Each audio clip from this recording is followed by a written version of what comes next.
Hello, I'm Eric Matisik, co-chair of Denver Startup Week. Last year, we were able to bring the global audience together for Denver Startup Week, and this year, we're excited to welcome that global audience back as we celebrate and showcase the best of entrepreneurship that the Denver ecosystem in Colorado has to offer, in Denver and beyond. There are lots to explore this week, but most importantly, we're excited that you're joining us. We have nearly 50 sponsor companies who contribute to make Denver Startup Week possible. Let's show our love for these companies today and all week long. Thanks to our headquarters and title sponsor, Amazon, and our title sponsors whose leadership makes this week come to life, Capital One Cafe, the Downtown Denver Partnership, Fluid Truck, Hotel Engine, and WeWork, and our track sponsors who've made all the great content you're hearing today possible, which includes our founder track sponsor, Kickstart, our growth track sponsor, Friday Health Plans, developer track sponsor, Quizlet, product track sponsor, Palantir, design track sponsor, Battery 621 and the Public Works, people track sponsor, Exactly, and the spotlight event sponsor, Strat Labs. Our headline event sponsors are bringing this excitement to the entire week. Thank you to B-Side Fund, Colorado Public Radio, Comcast, Coors Brewing Company, Denver Pavilions, Entrepreneurship at the University of Denver, Gusto, JP Morgan Chase, Method, Moss Adams, Pi Insurance, Promontory Mortgage Path, Red Bull Basement, Southwest, Tattered Cover, and the VF Venture Foundry. Finally, thank you to our sponsors and member sponsors who are listed on the screen, and thank you for your support of Denver Startup Week. Now, let's get to it.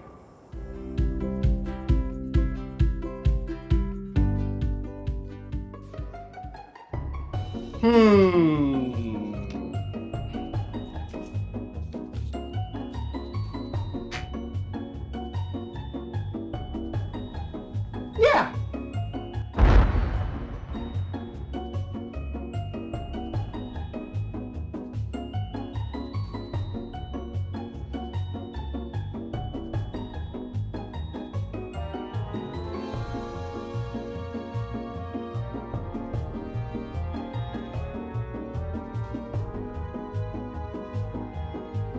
Hey boss, Mountain West Q2 forecast, 2 point.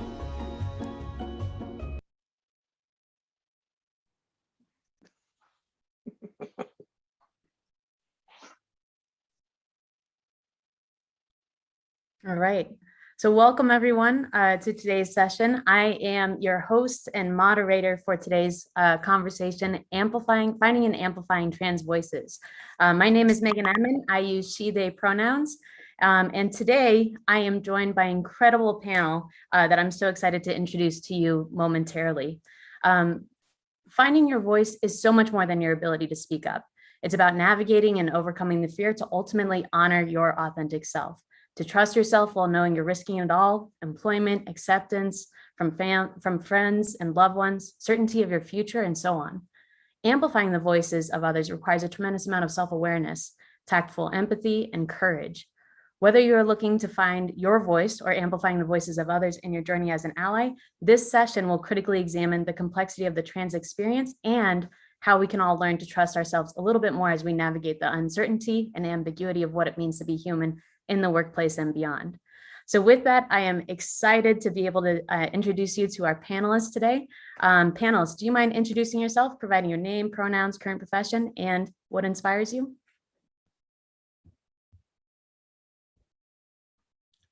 So let's have Maddie go first. Yeah. Hi, hello. My name is Matisse DuPont.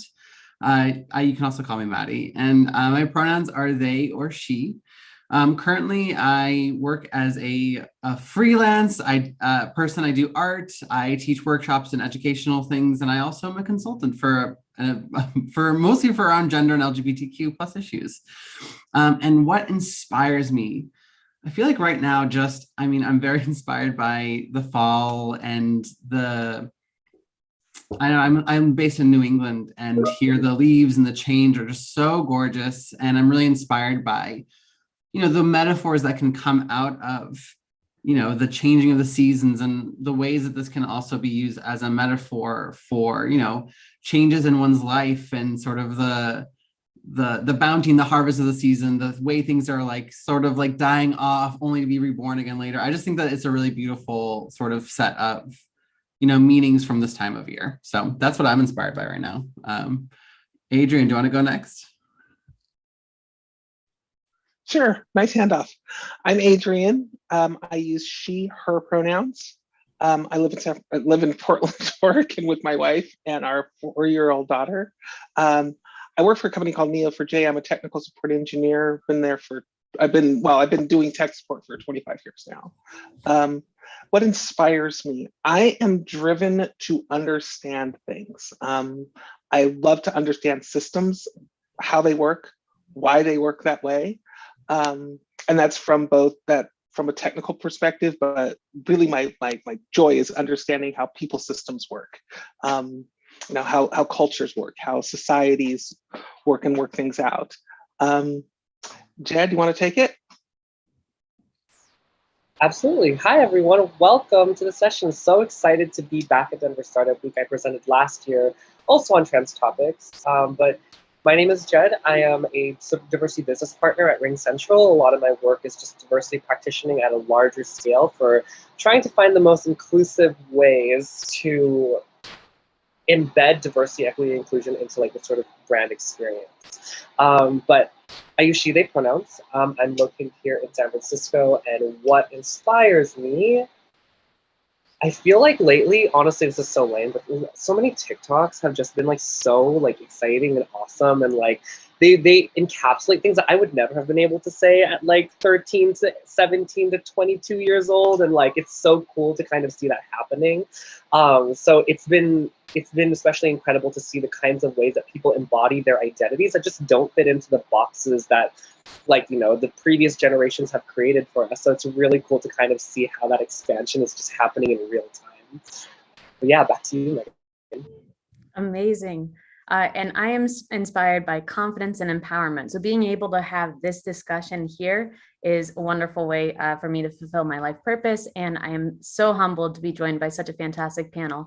For those of you who may not have ever encountered these folks before, their thought leadership is incredible. So Jed from last year with Denver Startup Week termed micro-compassions, which is now a term that is used in the industry, DEIMB industry, very commonly, so common practice. Thank you, Jed, for that thought leadership.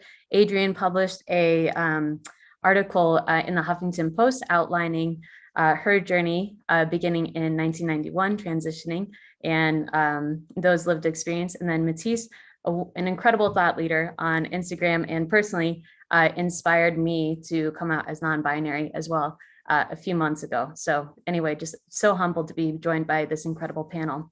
So with that, let's go ahead and kick off our part one of today's discussion, where we are going to examine and explore the trans experience. So Matisse, this question is going to be given to you first. Given your expertise and background in providing individual consultation for folks to explore their relationship with gender, how would you define what it means to be trans in a technical sense? And what does it mean to be non-binary? Sure. So I think, what does it mean to be trans? I think a really sort of straightforward definition would be that anyone who doesn't identify with their assigned gender in some way, shape, or form, be it about, sense of identity, presentation, a multitude of different things. But I also want to get in a little bit about the history of the word too, briefly, just because I like history a lot. Not that I was there for necessarily all of it, but I think it's important to remember that, if you're coming into this and the idea of just trans very broadly means like not, identifying with your assigned gender in some way, that might be like different than what you've been used to hearing in like the media or in movies for a long time. So I just want to give a little bit of context too. So it's important to remember that basically throughout most of the last century, we had like the term like transsexual or transvestite were sort of the main operating terms, highly medicalized terms that came directly from Sex Institute, like medical research, and were often incredibly gatekeeping and really specific on like what was allowed and not allowed. And like, that was a term that was used. And then in the early 90s, kind of inspired a lot by the deconstructive nature of 80s feminism, queer activism. A lot of people came up with the term transgender, inspired by gender theory. And it's sort of not in opposition to, but, something to encompass transsexual to be broader.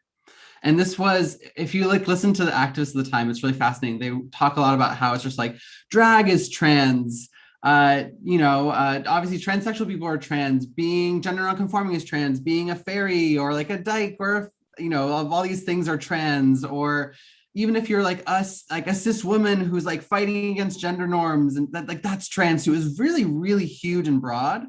And when did that shift happen to sort of, this very binary medical notion of what it means to be transgender? When did that happen? And that was sort of by the late 90s. A lot of people who were medically transitioning got sort of sick of the term transsexual because it was so gatekeepery, medically diagnosed, right? And so they kind of came into transgender, kind of shared their experience, and it's sort of the most palatable one. It's the one that was the cis audience could understand.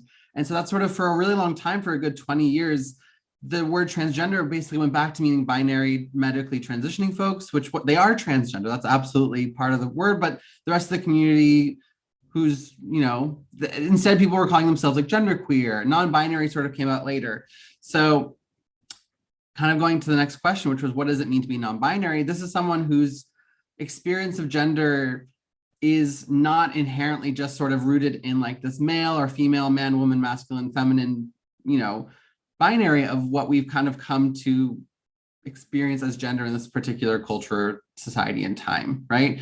And so non-binary very much has its lineage in like the sort of trans history, because this original term transgender absolutely, almost in a certain way, means what we mean when we say non-binary today.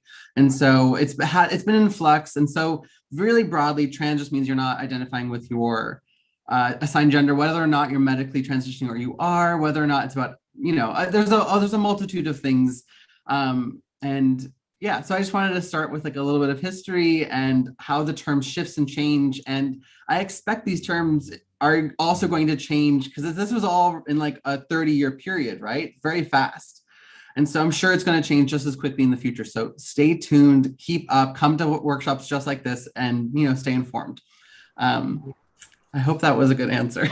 I love that answer. That was great. I just wanted to kind of hop in and just say that, like, echoing everything that was said, like, transsexual was definitely even a term for self-identification before. People see it as offensive now, but that was kind of the way that communities found each other back in the day. So we have to honor that sort of history that we all have. But I would also want to just add that the way that gender binaries have been constructed, the way that we have been assigned different sexes, and the way that we've been instructed and socialized to feel about it is so deeply Western and so deeply colonial. So I come from a culture where we have 4 recognized gender categories, and those categories, are like, we would refer them in English as like cis man, cis woman, trans feminine, trans masculine.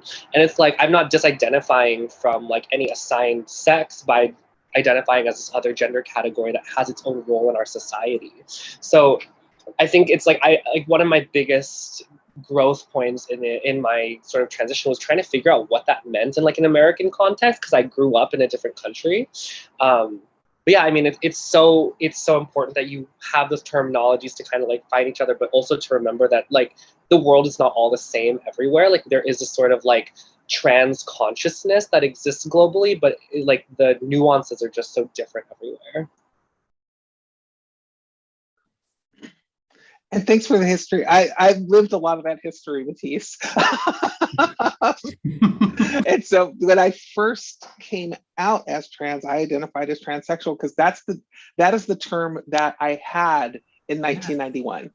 And somewhere after about 5 years, I started identifying as transgender because it became clear that's the term going forward. I still now 20 years after that, I've reclaimed transsexual because I did have a medicalized transition. Yeah. And I'm honoring that particular journey because it's the journey I took. And it's the journey as I understand it. Yeah, actually, I think a lot of people are having this discourse around whether or not we should be reclaiming transsexual. I mean, I think a lot of people are, like, not discourse, but people are. I think a lot of people are, because it's a useful term to sort of delineate this amazing, really broad community and talk about the different things that we all do. And, yeah, I just think that that's phenomenal. I'm really proud of you for doing that. That's sick. Yeah. I mean, it's our word anyway. We get to choose what we do with it. And I think it is a great way to, again, find community. Like at the end of the day, the reason we create boxes around identities is because we can have shared space together. But I did want to just pop in and just read what Megan had wrote in chat. They said, for folks on the call, feel free to add thoughts and questions and we'll weave it into our conversation. This session is yes, about us, but also we want to kind of like listen to you. What are the things that you're saying? What are the things that kind of come up for you? And then we can kind of, we can embed that into our conversation as well. Exactly. And, you know, especially now that we have a pretty good sense of like the technical terminology, we have the context, the historical context. What are some of the challenges that you all have faced when you try and articulate your gender identity to others, right? I know sometimes even when I use certain metaphors or cheesy analogies, like sometimes it sticks, sometimes it doesn't. What has worked well for you all in articulating your identity?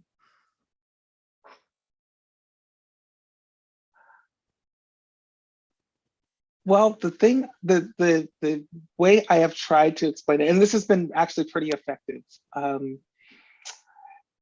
is imagine waking up one day and your body just feels wrong, just wrong.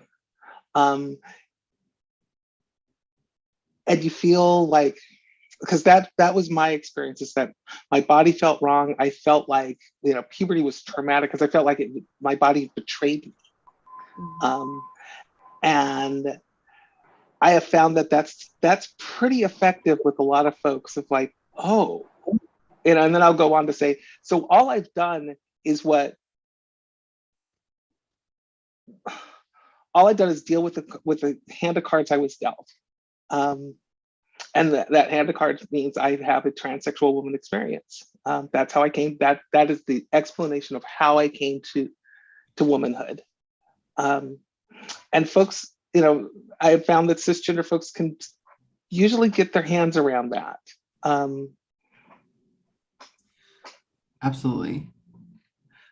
Yeah, and I as someone who is sort of like, I always like kind of in a lot of ways I say trans feminine because I feel like I'm like, I sometimes will say I'm like 8/10 the way to being a trans woman in sort of this classic way, because like I do take hormones and I have done a lot of work to like really alter my appearance and into this. When I want to talk about non-binariness, I do often talk less about my embodied experience, which is in ways like half transsexual in a lot of ways, right? I feel that way. But I talk a lot about like the discomfort with the social side of things, with the expectations of masculinity and femininity, of the gender roles and expectations of how you're supposed to look, how you're supposed to behave, what you're supposed to do with your life, and also the queerness of it and the expectations of like heteronormativity and reproduction, and how all these things have a relationship both with my sense of self, my relationship to the societal norms, and also to my body and my embodied experience. And so that's one of the ways I like to explain my non-binariness, is often it is about my body, it's about myself, my identity, but it's also about my relationship to not liking this gender binary, feeling it's really too limited for my experience. I also love whenever I can talk about like getting beyond also that non-binary is just this like thing in between masculine and feminine, as if these are sort of these end caps, and thinking more in a broader spectrum where, you know, we can be all over the place. We can be like all of the different colors at different times and places and different contexts. So I think that's sort of one of the ways I like to explain it. Sometimes it's a little abstract, but you know, I can't help myself. Sometimes that's where I live. What about you, Jen? I'd love to hear I'm in the same boat. I love that Danny in the chat, they were saying, I strongly feel similar with Matisse's experience. Love that.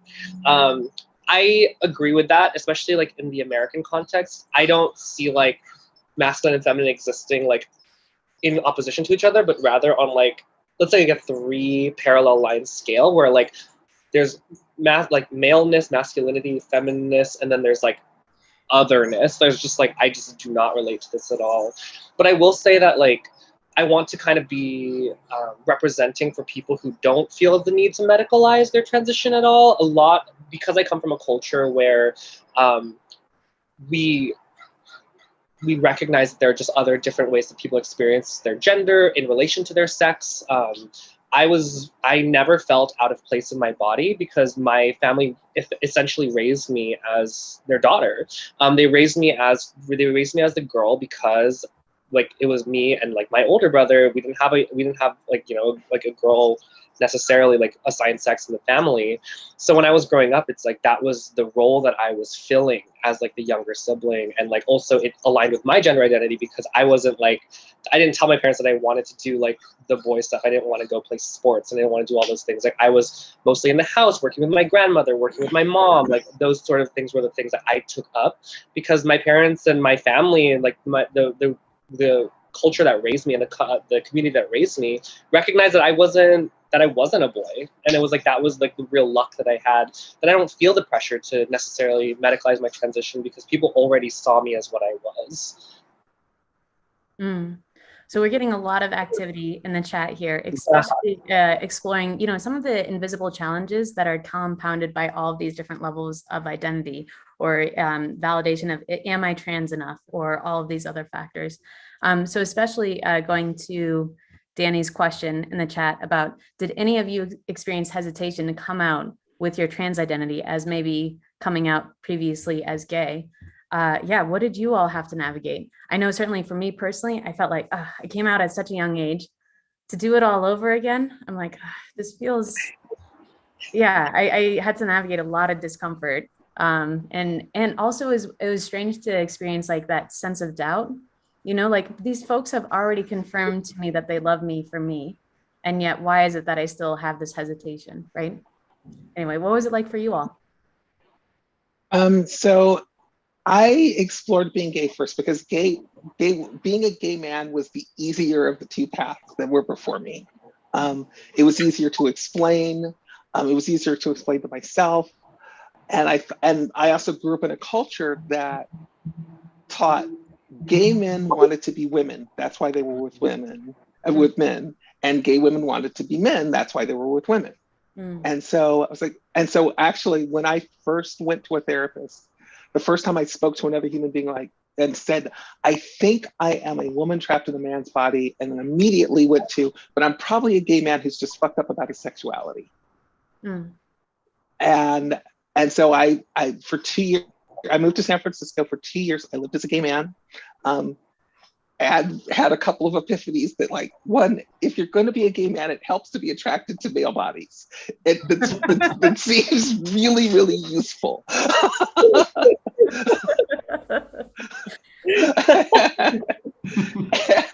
and I just wasn't. I was like, okay, certain people are pretty to look at, but I don't feel that strong, like, yummy. And the other was that there were parts of male sexual dynamics that I was just like, I don't get this. I don't understand this trip of like, hi, how are you? Let's have sex. I did not get that. And I had a friend, Bubba, who older gay man who took me in, was sort of showing me the ropes. And one day we were eating pizza and I said, and I told him what was going on. He's like, there's a word for what you're experiencing. He's like, and it's not gay male.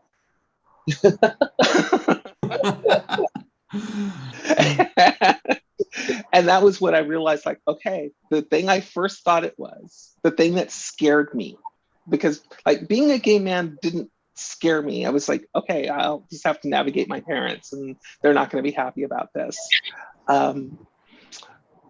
The thought of being transsexual honestly scared me because I thought transition was impossible. I was like, how do you do this?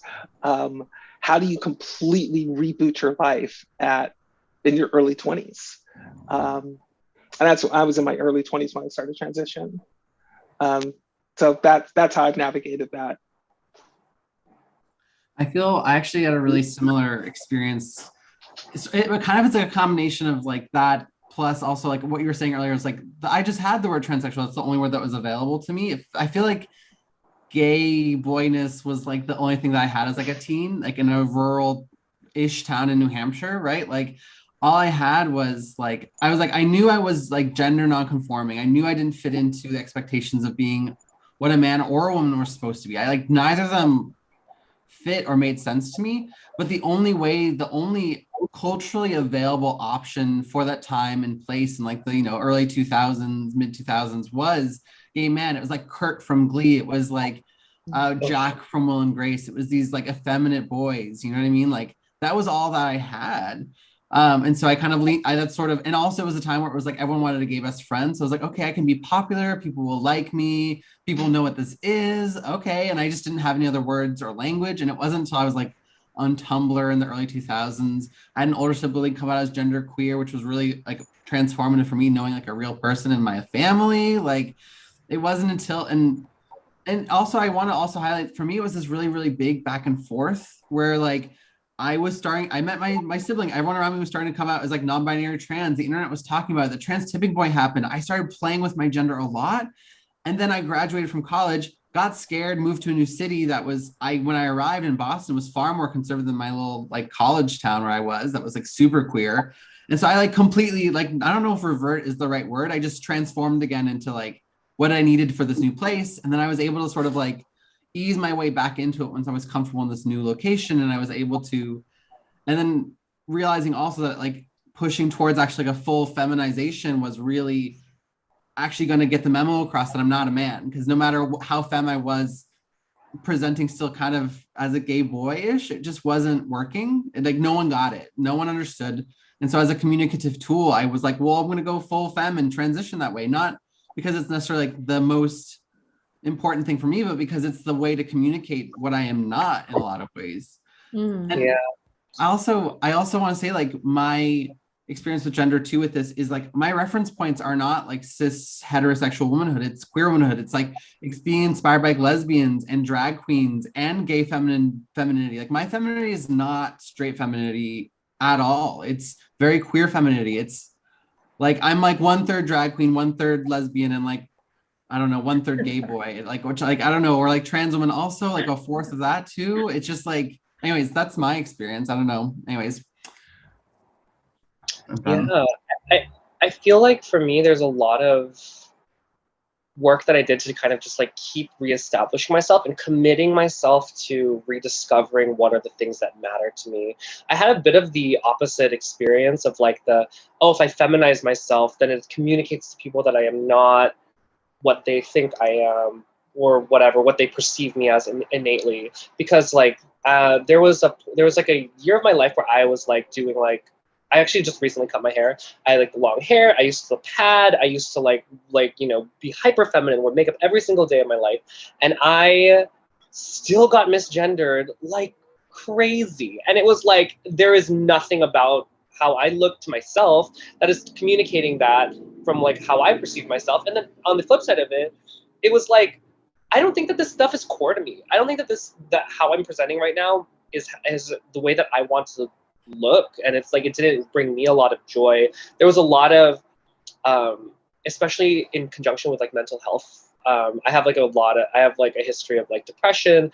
And I have like just like a history of like inability to do like sometimes self-care tasks, and like having like new dimensions of care like makeup and long hair and taking care of it in that regard became so difficult and became just something that was unsustainable for me. So I as much as I want to communicate it in some way, like it's difficult. And then on the flip side of that, I've also, like to your point, Maddie, like I very much identify with masculine women. Like I love like the way that masculine women look. I love like the sort of energy that they have. I'm on lesbian talk. I'm a huge fan of lesbian talk, to be honest with you. Like lesbian TikTok is like insane to me, but like it's just like, oh my God, like I just get so much gender euphoria looking at them, because I'm like, oh my God, like yes, I get that. And like that's the hard part about like the biological reality of how I was born, is that like there's nothing about me today that I'm like, oh yeah, this is like communicating man. Like I wear like all women's clothing, like I wear all women's jewelry, I just have short hair, and like just because of who I am biologically, people are like, that's a man, and it's like not necessarily. So that's kind of like the thing that I run into a lot with my gender identity and how I'm perceived. I actually had a similar like crisis of like taking care of, I have really, really curly hair too. And it's just like, it takes so much time to maintain hair. Right. And there was actually a total moment when I was like in grad school and I was like, wow, this is a lot of work. I'm working a full-time job and full-time student. I literally can't do my like office drag that I was doing beforehand. And so I actually like cut off all my hair and then like to like still be able to do the high femme thing. I actually did drag for like 2 years because as like this outlet for like my trans femininity, because I was like too busy to like do it all the time. So I feel you on like Oh, I cutting love off the that. hair. I'm still up in drag sometimes. Like I'm in the Mhm. ballroom community. I'm like one of the house mothers here in the Bay Area. So like I will, when I perform, I'm like fully in drag. It's like, I'm one of the girls for sure. Like, So And especially, Jen, yeah, go ahead, Adrian. oh, I was just going to say that it was interesting because lesbian is one of my is a primary identity. I would say that lesbian is even a stronger identity than transsexual. yeah. You know, and it was one of the little breadcrumbs along the way of my coming out was walking around the Castro and seeing these happy lesbian couples and just getting this hurt in my heart that I'm like, I'm never going to have a butch woman of my own.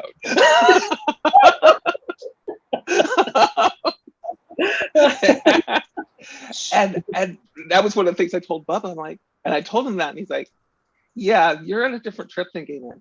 Like you need to really look at like,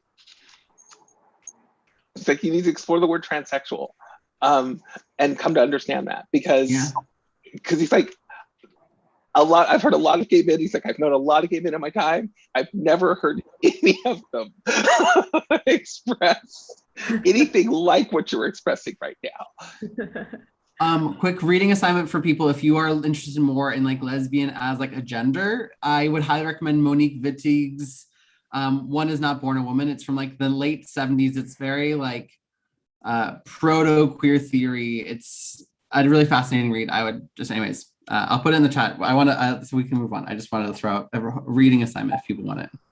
No, I love this. I mean, especially as we're wrapping up this first part around finding your trans voice, what gave you confidence in your respective journeys? I know that we're surfacing some of the invisible challenges of like, navigating the expectations in your gender expression, like the shoulds and everything like that. But especially as you all found your voice, what fueled your confidence, or what did other folks say that fueled your confidence? I can kick this one off. I'd say like when I was doing that like femme everyday, like high femme, like long hair and all that stuff, one of the main reasons I was doing it was because I felt like I had to perform femininity to be accepted as like, as like a woman, as who I was inside. So it was very like, it was one of those things that also like I was also doing medicalized treatments at that point. There was like one small medical procedure I wanted to get done, and I was like, oh, like maybe after I get this, and I'll feel more euphoric if I just like do this thing every day and just look like, I don't know. I felt like I was really performing, like to Maddie's point, like straight femininity, like cis het femininity, like cisgender heterosexual femininity. The amount of times that someone has recommended the curly girl method to me, like I have like very like textured hair as well. I would be a millionaire. I would be able to pay someone to take care of my long hair for me if I just shared how many people shared the curly girl method with me, and they're all cis het women. I was just like, I get it. It's a good method. It takes 2 hours. I don't think so.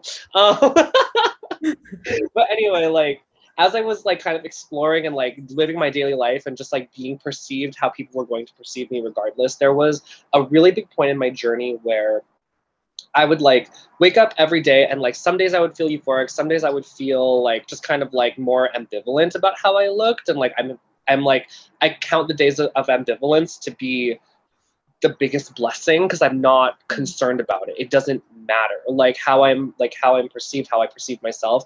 It's like that is the least interesting and least important thing about me. I have so many other more incredible internal core values to myself that like how I look should be the last thing people care about, but sadly it's generally the first. And like as I was like reaching those points of ambivalency, it was me questioning myself is like, this clearly isn't enough for everyone else. Like the way that the way that you are expressing, the way that you want to be perceived, the way that you are doing it is clearly not enough for everyone else. So like, when is it enough for you? Like when is the things that you are doing? When is the way that you're dressing? When is like how you are expressing yourself? When is that enough for you, and when does that make you happy? So that was kind of the point where I was like, I'm ready to explore like new aspects of my identity and new aspects of expression. And like, I was also like Tumblr 2000s, and like skinny jeans, tight clothing was like the thing back then.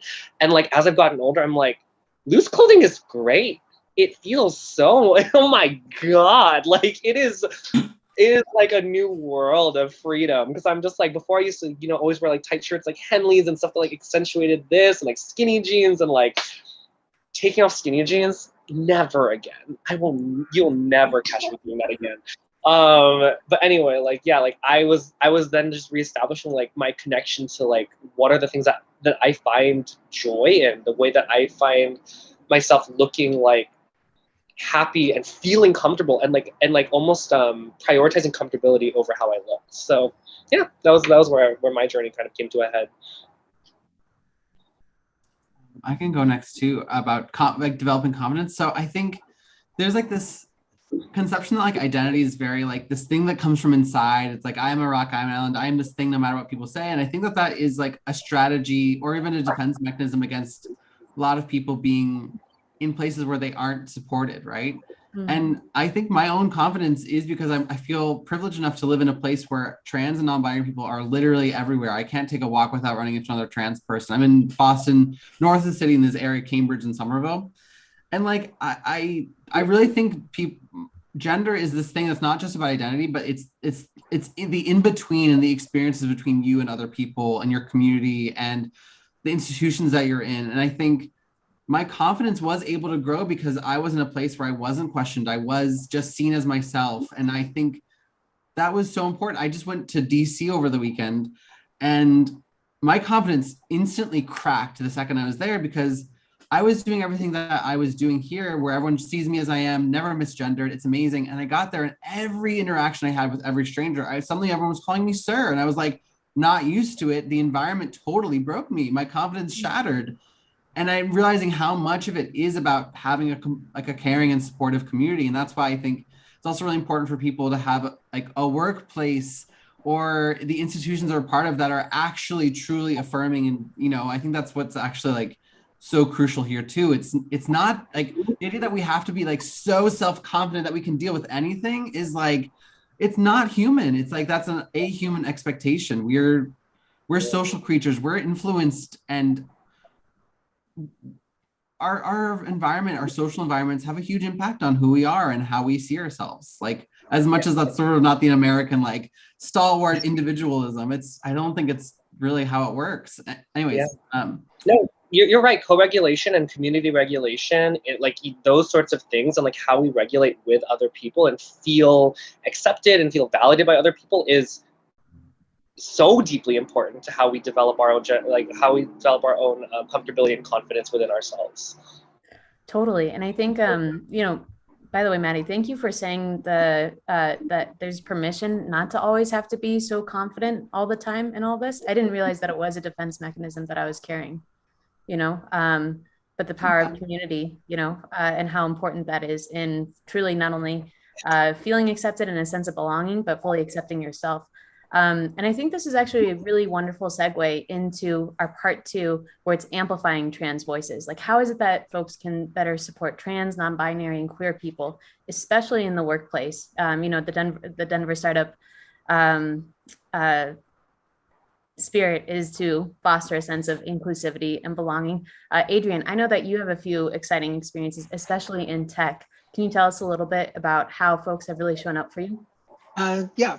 So there's I have a couple of experiences. One, I used to work for New Relic. That was where I was at when I got surgery. And when I started there and I was going through the healthcare benefits, and I realized, oh my goodness, they cover all the aspects of gender transition. This is awesome. And so I was like, I'm going to get surgery. It's going to be paid for by my employer provided healthcare. And I was in the Portland office. The mothership is in San Francisco. They had this on their health care in San Francisco, but they had not ported it over to Portland. So I contacted HR, explained my situation. They're like, we will get this fixed by the next open enrollment, which was like 6 months later. And 6 months later, they had it fixed. I was able to proceed and actually just get my surgery. That, you know, there were, all the wheels were greased. And actually, that was when I came out and wrote the piece for Huffington Post, because I was so excited that my employer had showed up for me in that way. And I came out, so I came out to my team because I was getting ready to go out for 6 weeks. And then I came out to the company and did like a brown bag. And as a result of that, somebody else, a trans man, came up to me afterward. He's like, "You've given me the courage to actually like take my first step," which was so amazing for me. That was such a wonderful experience. And then I used to work for Sybase back when Sybase was a going concern. And I had my boss was a gay woman. Actually, the whole entire team was gay women, which was amazing. 2 Black gay women as mentors when I'm really starting out early out of my career was more than I could have asked for. And one day I finally told, I told the other 3 people on the team, the next day, I come in and Leslie and Kat are like, "You need to go talk to Rhonda, who was our boss. She has some questions for you." And I was like, oh crap. Because these were older lesbians and there was tension between older lesbians and trans women back in the 70s, 80s, 90s. There was like serious tension. So I'm expecting the worst. I go in, my boss is like, "Look, what you do is what you do. That's fine." Like, "But I don't get boy from you. And I just want to make sure you know what you're doing, because I really don't read like masculine at all." So I'm like, "Well, that's because I'm going the other direction." And she's like, Oh my God, yes. Well then. Well, Rather than good in a job. doctor's office, a doctor who had my full like medical records up did the same thing, and I was like, "You're literally like, what? You don't even like." Anyways, I love my doctor did to my wife and I see the same doctor. and one day Jamie came home and she's like, "So Jen expressed this concern that you're going she's like, she thinks you're going the opposite direction to where you've gone." So I called her up and I'm like, "So I know you have my full medical record, but it's male to female." It's like, oh God, I'm so embarrassed. Oh gosh, that's so funny. Supporting in the workplace. I think the only thing I'll say on this topic, or there might be more that comes up as I'm speaking, we'll see. That's a surprise. But one of the things that has been super just exciting for me in my sort of, it's been 4 years now since I've entered tech. And then before that I was working in education and medicine, and like those industries were a little too slow moving for me. I didn't feel like I had as much of a say. I didn't feel like I had much opportunity to grow as much as I did in tech. The thing that's been really exciting for me since starting from my first job up until like my second, third, and fourth job is that in my first job, there was no transition related care at all. And like, we had to build that ourselves, and we had to figure out like, what are the partners that we can work with to like make those things kind of happen. And as I moved into HR focused roles, I started looking more into benefits packages. I started looking more into like, what does it mean to create like inclusive benefits? And in the last couple of years, it has become a normalized part of like United Healthcare. It has become a normalized part of Kaiser Healthcare to have transition-related care included there, included in just their regular sort of plans that they offer to a lot of businesses. And there's just so much more opportunity to find the transition that works for you. That doesn't feel like there's like this like path you have to take where you have to like go step 1 through 10, but rather you can pick like a step 1 and a step 5, and you can pick a step 6, but you don't have to pick all of the necessary things on this sort of menu of like, what are the things that are going to help ease your dysphoria, make you feel more confident, make you feel more yourself. And I think that has been like the nicest thing about like working in HR, and it's kind of like peeking behind the curtain in Oz and all that sort of stuff, is that I feel more confident that our healthcare is becoming more inclusive. The way that we manage it and the way that we offer those things to employees is becoming more inclusive as well. So if you ever have a question, like, it's easy to also just Google like look at this specific plan in United. Do they have transition-related care? Is it covered? How sponsored is it by the company, and all those sorts of things. But yeah, we have some questions popping up in chat. Yeah, Megan? so I was thinking that we could talk a little bit more about coping strategies folks can adopt when others don't understand their identity or misgendering them. Because I think a lot of, especially Ashley's question here in the chat, and Matisse, I know that this is directly from your individual consultation services that you provide folks as well. So I would love to have you begin the conversation on coping strategies. And then how is it that we could weave it into the workplace experience as well? And then at the 50-minute mark, I want to open up for Q&A for any other questions that folks may have on this call. And then we'll leave about 3 minutes for closing thoughts. How does that sound? All right. So I think one of my biggest tips is to like find a buddy to do it for you. Like, honestly, if you can find another person in your life, either a coworker, a friend who can do the work for you and like understands what you do and don't want, and can basically be the advocate for you, because, correcting people yourself on being like misgendered, it's exhausting. Like, truly, every time every time, like, do I have the courage for this? Is this worth it right now? Am I going to be like in a terrible mood after this?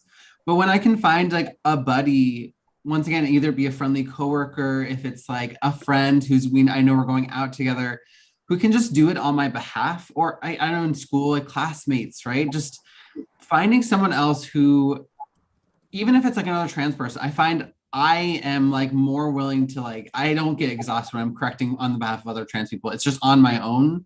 So I highly recommend like finding like a buddy, a friend who can do it for you.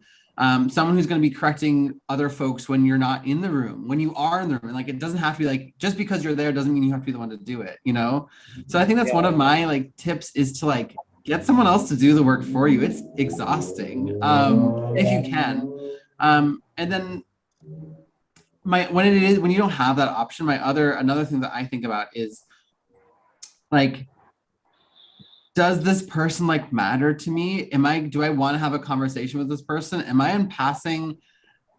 Like, those can build up. They can definitely like tire you out over time. But I think sometimes I'm thinking about, well, this cashier got it wrong. I'm never going to see this person again. They're working service. I've worked service forever. It's like a rough job. You're trying to be polite. You're tired, right? Like, do I care about this? Is this person like gonna influence my life in any way? And like kind of finding peace. Or else, I think the big one was when I'm on the phone with people, like trying to like, online forever. And they're like, sir, can we help you? And I'm like, I know what my voice sounds like. I'm aware. I'm like, as much, like in real life, it works out, right? But on there, it's like always this. So I think finding peace with myself of like, when is it worth my energy to do anything about it? When can I have someone else do it on my behalf, once again, to like maintain my energy? I think of that's like sort of one of the ways I like to think about this.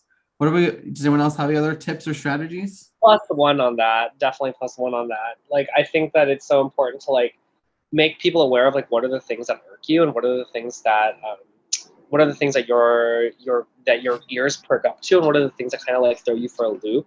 Like, my big one is sir too. It drives me insane. Like, honestly, if people call me he, him, like I'm really ambivalent about that. But like, if people like refer to me as like Jed is this or not this or whatever the hell it might be, like those are the things that I'm like, that drive me insane. So like I have like a little like army of people who are like, come to the beck and call and be like, that is not how you refer to this human being. I was like, okay, perfect. Like you have to kind of outsource as much of that emotional energy, because like you do that for them in other capacities. They might not be misgendered in front of you, but you are coming to their defense and helping them regulate and helping them in so many other ways. And it's not just like oh, let me just get them to do my work for me, but rather it's like, we are in community together, and here's how we support one another, like with each other and then with external parties as well. And I want to echo that the times that people have stood up for me and corrected somebody else, it's so liberating, because The world. I hate having to do it. I really hate having to do it. And like I said, it's exhausting. It's just plain out exhausting. And I have the same thing on the phone. I will correct on the phone. Yeah. Well, also sometimes when you get the courage to be feisty, you just go for it. That's like the other side of it too, right? Yeah. Oh yeah, love to just shoot back. It's like, I feel like, I don't know if anyone here has watched The Good Place, but like every time like someone says something to me, even people in a social circle who are like maybe 2 degrees separated away from me, they'll be like, oh yeah, with the boys. I'm like, not a boy. Nope, wrong. Like that is just incorrect. Very simply and straightforward. How have folks advocated for you in your absence? So like all these instances are like, oh, when they step up on your behalf, when you're right by their side. What about in your absence? Have you all ever experienced or heard of how folks advocate behind the scenes for you? And what does that look like? Or what would you wish? It means the world. It really does mean the world. Like I had a specific coworker. She was like my work wife, work bestie, and she was so tuned into all the things that drove me insane at work.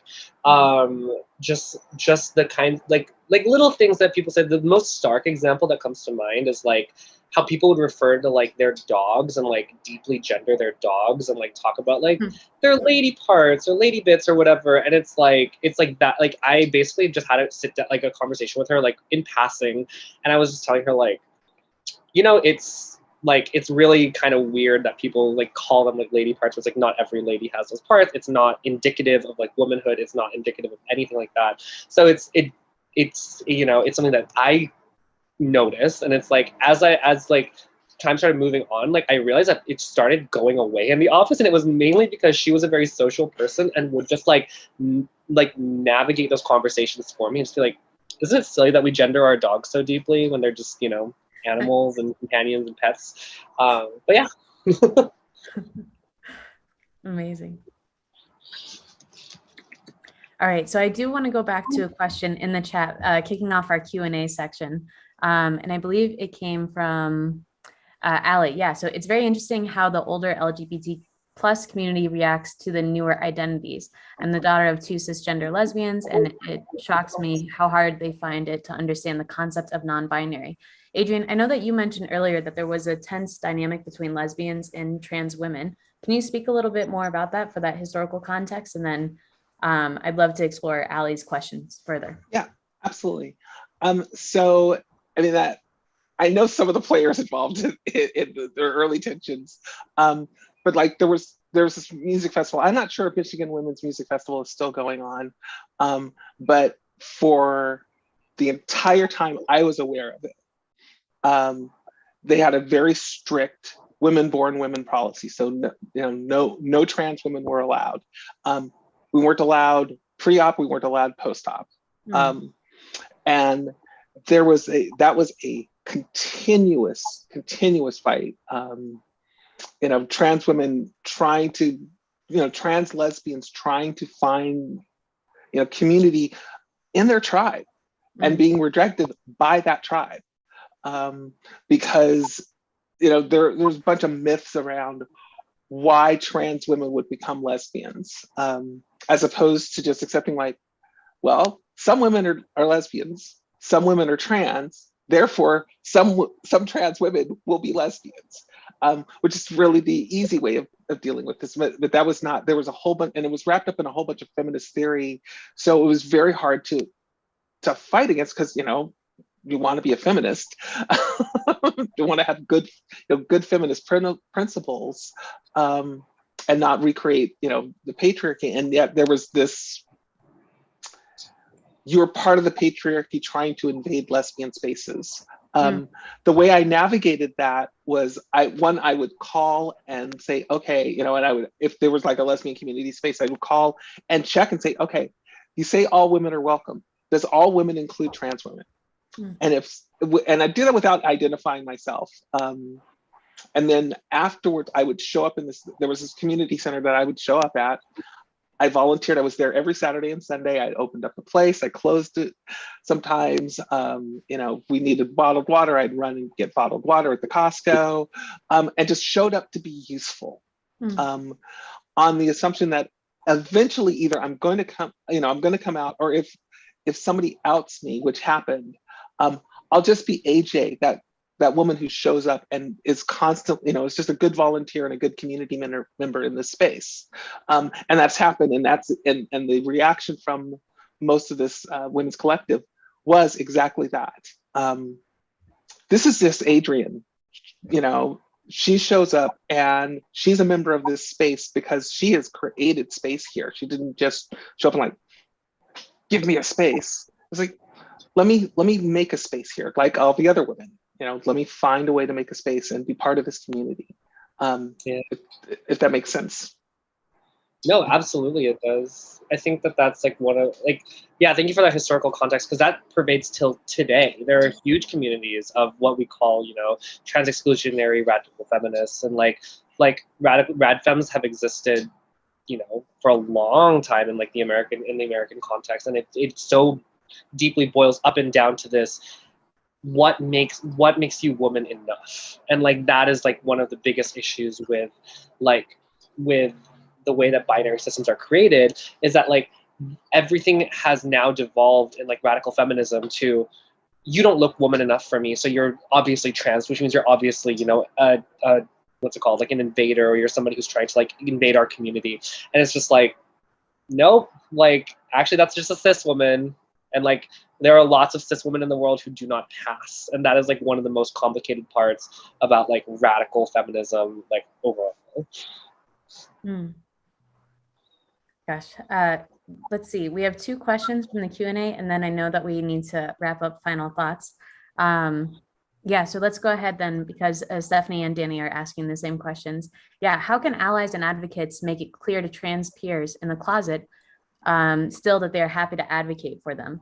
I've had a friend approach me for help, and I ended up finding the resources and such, but I'm very visible. Do you have any suggestions to help others visibly show support? What do we think?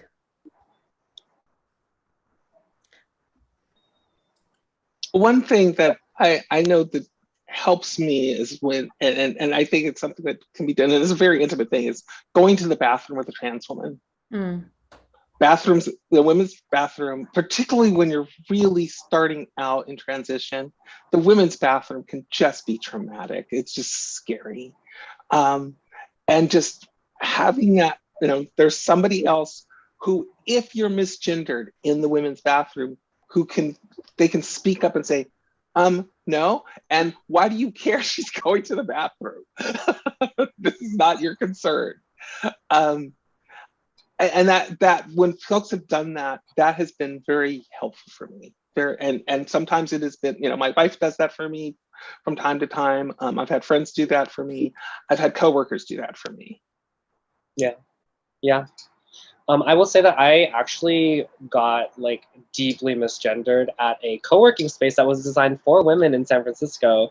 Went into the powder room in the back. There was like this little area where they were like providing samples. We were like kind of just like having girl talk, and it was like a kind of open house of this like co-working space. And one of the workers there actually said like, oh, actually, men aren't allowed back here. And I had like 3 coworkers with me just be like, you don't get to decide like what her gender is. You don't get to say that. Like, you know what I mean? Like those sorts of things. And like she apologized to me directly, and like, to the group, which was like nice, but it was like that meant the world to me, because it was like that was a space that was designed for us. Like it shouldn't be like we get to choose who passes and who gets to be in the spaces that are designed for them. But to get to the point of like how to visibly show support is like be present in like the like any ERGs that you have, any community groups that you have. If you are out and you are queer and you're an ally, be vocal about like that you are not just an ally to people who like look and act and have a similar identity to you, but you are there to like be there in community with everybody. Just because like queer spaces, especially in tech, can very quickly become LGBT spaces. They can be very specifically like lesbian, gay, bisexual, and like more of like the sexuality aspect. And it's like they completely forget about like different expansive genders that people experience. So, like it's like sometimes being like, you can say like a trans ally who is whatever, like you can say like what's it called? Is it like TLGBTQ? Like, like you can like put the T in front, like you can like prioritize like transgender identity, because that's something that I've had to say like directly. Is just like, I'm not going to say like I'm like, you know, LGBTQ, but I'm like trans, you know, trans advocate. I say also a really quick, easy, actionable one is just adding your pronouns. It's usually a Oh, yeah. pretty good signal that like you're cool. I mean, not always. People sometimes just do it because they're supposed to. But I think that's generally a pretty good safe bet that like you're a safe person, probably. And also, you know, just generally advocating for like gender neutrality, just because that's always going to be beneficial to a lot of people. Sometimes I think that that's like another thing that could be good. Or also, those are just some other final thoughts. I know we're just about out of time. I know. And so with that, I would love, panelists, if there were one thing folks would walk away from this session together, what is one message that you want to reiterate succinctly in, you know, about 20 seconds or so each? Who would like to go first? I'll go quick. Everyone, you should try they. That's my last one. Try If you have they. never tried it, it's fun. Yeah. Anyways, Great. if you want. I'll jump in and just say, this is something that came up in the recording, but believe yourself. If there is any inkling of you thinking like, I might be trans, I guarantee you that there is literally no cisgender person in the world who is like, oh yeah, I think of being the other gender a lot, and like or being a different gender all the time. There's literally not, that cisgender person does not exist. You like, you know, if you feel that way, just believe yourself first and foremost. Like, don't think that you have to like meet criteria to be trans. Like, you're just welcome to the family. Hi, nice to meet you. You took mine, Jed. Yeah, so I remember when I was little, I Googled, am I gay quiz. Yeah, no, I should have, I got the results just by Googling it. Come on. Adrian, any other last thoughts? I know that Jed, believing in, like, just believe yourself, period, also resonated with you. Yes. I guess believe others, you know. If somebody's clearly presenting themselves as male or female, you know, and it's clear that they're that's what they're doing, believe them. Don't try to impose your idea of like of what their gender should be. Yes. Awesome. Amazing. Well, thank you all for the folks who are attending, and then anyone who watches this recording afterwards. To our wonderful panelists, seriously, I am filled with so much pride and gratitude for you all joining us today. And then thank you all to the sponsors of Denver Startup Week, the volunteers, massive shout outs to Ashley, Cloud, and Chantel, and even Sarah helping us with the Zoom session as well. So thank you all. I hope you have a wonderful day, and feel free to reach out to me if you have any additional questions or concerns. And panelists, once again, thank you, thank you, thank you. This wouldn't have been the same without you and your thoughts and your perspectives. Thanks, everyone. Thanks, Megan. Love to stay connected to everyone here. Take care. Bye, y'all.